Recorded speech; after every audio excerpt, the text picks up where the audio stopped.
shooting them with 3 cameras in front of a studio audience. And the real money is in owning the show, because then you can make money when it goes into reruns. And Lucy knew that because of I Love Lucy. So that's when she said, find me something that can run as long as I Love Lucy did, and they brought her Star Trek. But the studio was scared to death of it. The board of directors, which they called the old guard, she called the old guard, said, this show could bankrupt us. It's going to be too expensive. But she wanted to do it, so they made a pilot with NBC putting up half the money and Desilu putting up half. It cost over $600,000, which would be well over $6 million today. That was a huge amount to make it pilot. And then NBC rejected it as being too cerebral. And then they did what no network had ever done before, and they asked for a second pilot and offered to put up half the money for that. And the old guard tried to talk Lucy out of doing it. They said, we just spent all this money. Please, let's not do this. But she was determined. So she put up half the money. The second pilot cost a little under $500,000 because the sets were already built, but it was still so expensive with all the optical effects and everything, and building a planet for them to beam down to and so on. And that one sold. And even after that, NBC put in an order for 16 episodes, which would be half of the first season. That was half a year back then, 16. And the old guard tried to talk her out of doing it, even with a network order. And she said, no, we're going to do this. So she was right. She found a winner. She found a show that is rerunning. It's the second most, or actually I think the most rerun show now in television, with I Love Lucy as number 2. But the old guard was right, because halfway through the second season of Star Trek, Desilu went broke, and she had to sell to Paramount. And the first thing Paramount did was cut the budget to Star Trek. So there you go. And I think that was, when that happened, was the demise of Star Trek. Absolutely. I mean, it went from, even the props they used, the first 2 seasons were fantastic. And then all of a sudden, I have to be honest with you, the quality of the props and everything, I mean, the writing was still there. But, it lost something at that point. A lot of people would disagree with you and say the writing wasn't as good in the third season, but you're absolutely right, because in doing my books, I had access to all the scripts, and the third season scripts were every bit as good as the first and second season before they started getting cut back, because they didn't have the money to do everything that was in the scripts. So they had to do less scenes, because every scene is a lighting setup. So they would have less scenes and they would be longer. So what you never saw in the first 2 seasons, which you would see in the third season, was a 5-minute briefing room scene where they're talking about stuff. Where in the first 2 seasons you'd be down on the planet, or it would be moving much quicker. So the third season seems to have more of a leisurely pace, kind of like Star Trek Next Generation, and more talking and less doing. But that's because they didn't have the money to build as many sets or even light as many sets. It's a lighting setup every time you move from one room to another.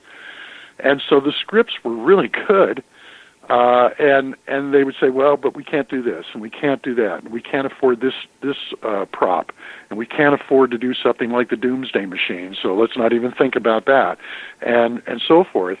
And so by the time they took out all the stuff that they couldn't afford, and NBC made them take out all the stuff that they didn't want to see on the air, that was too risque, then, it didn't come up to the level of season 1 or 2. It's still good. It's still Star Trek. They were still trying as hard as they could, but they didn't have as much money. And there's a memo in the book on the third season that Bob Justman writes to Gene Roddenberry. And Bob Justman was the line producer who had to figure out how to turn that script into an episode. And he writes and he says, the way it's going, we're trying to do half a science fiction movie every week on the budget of a radio show. I mean, he was just in tears because of the strain of trying to keep the quality of the show up with the budget cut so horribly and having less hours to shoot it. In the first season, they had around $190,000 per episode. That'd be like $1.9 million today. And they had 8 days to shoot an episode. In the second season, it was dropped down to 7 days. In the third season, it was dropped down to 5.5 days. So you got to do the same length program, but you got a couple days less to shoot it. Wouldn't that have been a big stress on like Shatner and everybody else? You retakes and all this stuff. I mean, from the standpoint, I'm sure they were pressured to get it right on the first one or two takes. They were. And listen, I interviewed all the directors, and I had all the production notes and for these books and everything else. And like Marvin Chomsky was a director in the third season. Ralph Sineski was an incredible director in the first season and second season, some of the best episodes. They fired him in the third season, halfway in the middle of an episode called The Tholian Web, because he had fallen half a day behind, and he was replaced by somebody else. And it's not that Fred Freeberger, the producer of the third season, wanted to fire him, but it's just, the studio's leaning on him. They would come on the set at 20 minutes past 6 p.m. and cut the power. You could be in the middle of a scene, and they would cut the power, Paramount. And so, he's just trying to keep the thing afloat. And so they hired a director called Marvin Chomsky, who had a good reputation for getting things done in 5 days, 6 at the most. And I interviewed him along with a lot of the others. And he told me, he said it was tough because, you want to do a couple different takes. Let them get their rhythm going. We would rehearse the scenes real quickly as we're setting the lights and adjusting the lights. But, the first take is not always your best take. But in the third season, it was you'd get a take and you'd say, okay, we're moving on. You just didn't have the time to do it. So if Shatner's acting seems just a little bit over the top and not as subtle in the third year as in the first two, it's because in the first two seasons he'd get to say, hey, let's do that one again. And the director would say, Bill, take it down a notch. The camera's in really close to you, so we don't need that much. Take it down. And we'll do another take, and we'll do a third take, and we'll print the best one. But by the third season, it's like, okay, he remembered all of his lines, let's move on. So that's the difference between the third season and the first two, is the performances seem like maybe they could have used another take. The scripts seem like they could have used another rewrite, but actually one less rewrite, because it's that last rewrite that took out a lot of the things that really would have made it be on the same quality level as the first 2 years. Oh, I just know some of the, the stuff props they used. I don't remember which episode it was with the thing that looked like a paint can, 5-gallon square paint can they used to have back in those days.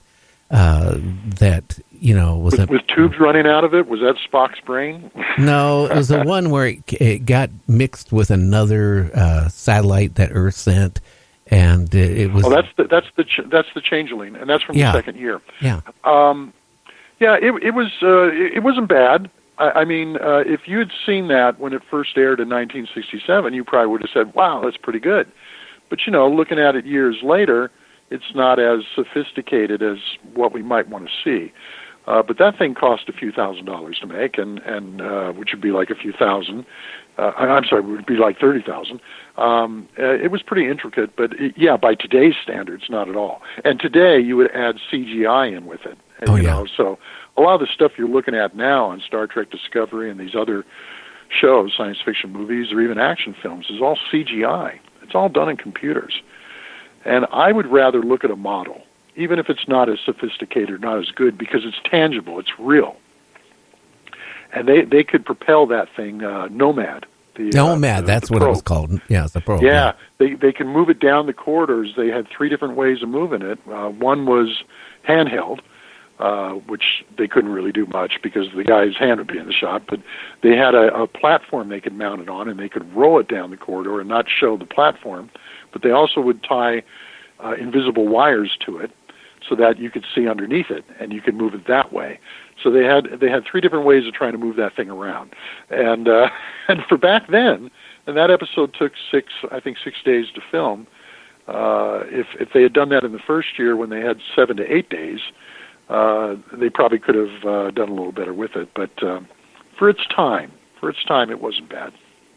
No, the point of it was really good. I mean, the script was good.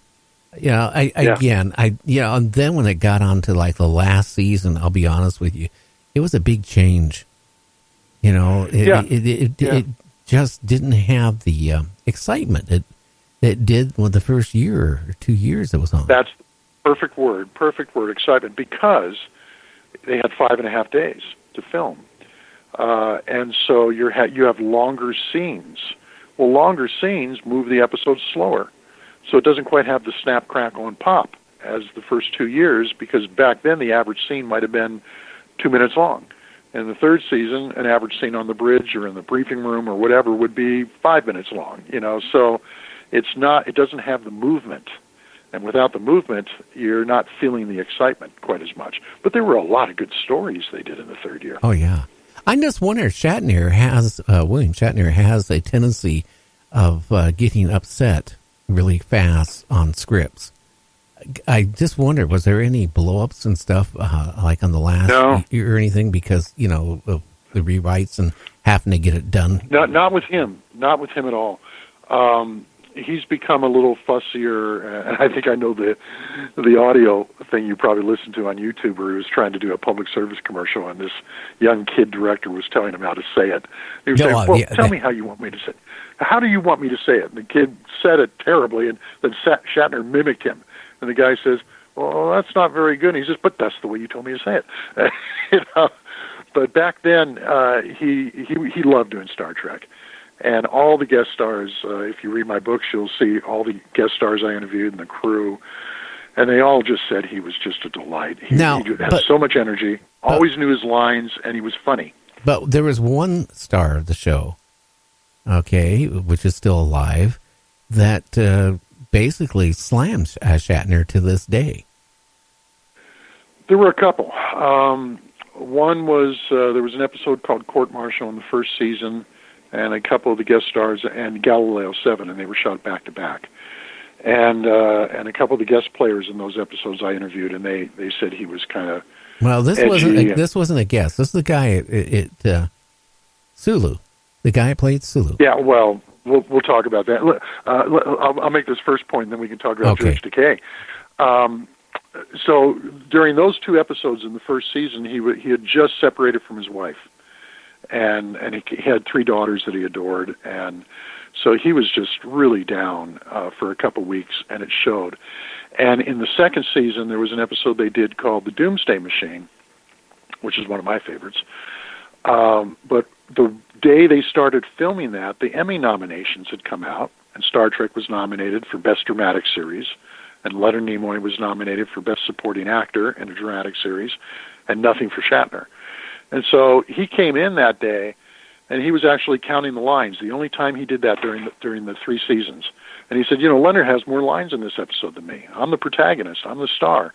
You got to cut some of his lines or give me some more lines. And everybody was really surprised that he did that because he never did that on any other episode. But he just found out the morning they started filming that he'd been snubbed by the Television Academy, and Leonard got a nomination. So, they're human. But beyond that, everybody said he was just a delight. And George Takei would always say that as well. I've got quotes in the books from George from the time they were filming it, and he would talk about how terrific Shatner was.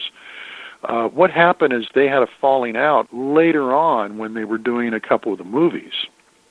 And George kind of didn't like the way Bill was acting, felt that Bill was being a little too controlling and so forth. And that's where the rift came in. And so everything George talks about now when he's kind of trashing Shatner is really came from later, much later on when they were doing the movies. Not the first movie, probably not even the second, but the couple after that, and the one that Shatner directed, Star Trek V. And I think that's where that friction came in, and that's what Walter Koenig has told me, and Nichelle Nichols told me that as well, and so forth.